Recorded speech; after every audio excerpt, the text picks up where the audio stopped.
Picture a company in the middle of the greatest technology boom the world has ever seen. It is spending billions of dollars a year on infrastructure, not because customers are asking for it today, but because its executives believe demand is about to grow so fast that whoever builds capacity first will own the future. Analysts agree. The stock is a market darling. The CEO tells investors that traffic on his network is doubling every 100 days. The company borrows heavily to lay 100,000 miles of fiber-optic cable across the floors of the world's oceans. It is, in every way that matters, building the data centers of its era. The company was called Global Crossing. Less than 3 years after its peak, it filed for one of the largest bankruptcies in American history. The demand it built for eventually arrived, every bit of it, and more. It just arrived too late to save the people who paid for the network. In 2026, 4 companies, Microsoft, Amazon, Alphabet, and Meta, plan to spend roughly $600 billion in a single year building AI infrastructure. That is around triple what they spent just 2 years earlier. And a growing number of investors are asking a quiet, uncomfortable question. Is this 1999 all over again? This is the story of the last time Wall Street built the future faster than the future could arrive, and what it might mean for the biggest capital spending boom in corporate history. To understand what's happening today, the story has to start in the mid-1990s. The internet had just gone mainstream, and one belief spread through boardrooms and trading floors faster than any stock tip. Data traffic was growing so fast that the world could not possibly build networks quickly enough. The most famous number of the era claimed internet traffic was doubling every 100 days. That figure appeared in executive presentations, analyst reports, and even an official U.S. Commerce Department publication.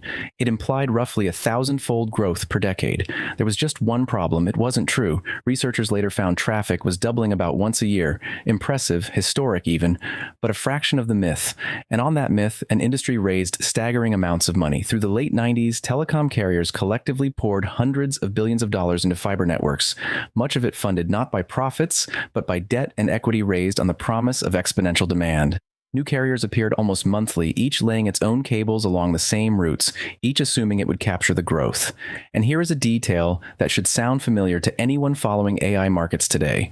The equipment makers, companies like Lucent and Nortel, began lending billions of dollars to their own customers, so those customers could turn around and buy their equipment. Sales looked spectacular. Revenue was booked, but underneath the industry was, in part, funding its own demand. The money was moving in a circle.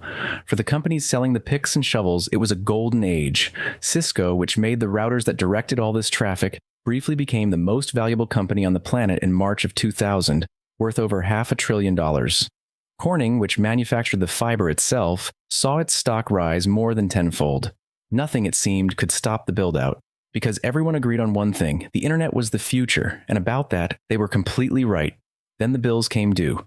By 2001, a strange picture was emerging. The networks were built, the fiber was in the ground, but the traffic, the real traffic, not the mythical 100-day doubling, filled only a fraction of it.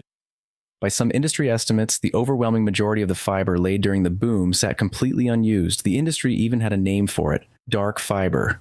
Capacity prices collapsed, and when prices collapsed, the debt that built the networks became unpayable. Global Crossing fell in January 2002. 6 months later, WorldCom, the giant that had popularized the doubling myth, filed the largest bankruptcy in American history to that point: over $100 billion in assets, accelerated by an accounting fraud that had disguised how bad the economics really were. Lucent, once the most widely held stock in America, lost around 99% of its value. Cisco, the picks and shovels king, never went bankrupt, and it remained a healthy, profitable company, and its stock still fell more than 80% from the peak. Being right about the technology did not protect anyone from being wrong about the price. Now hold that story in mind and look at 2026. 4 companies plan to spend roughly $600 billion in 1 year on AI data centers. By some counts, more than the entire multi-year telecom build-out, before adjusting for inflation. Capital spending at some of these firms is approaching half of their total revenue, levels with almost no precedent for businesses of this size.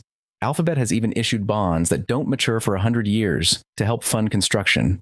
And once again, the spending rests on a single confident belief: that demand for intelligence, like demand for bandwidth in 1999, is effectively infinite.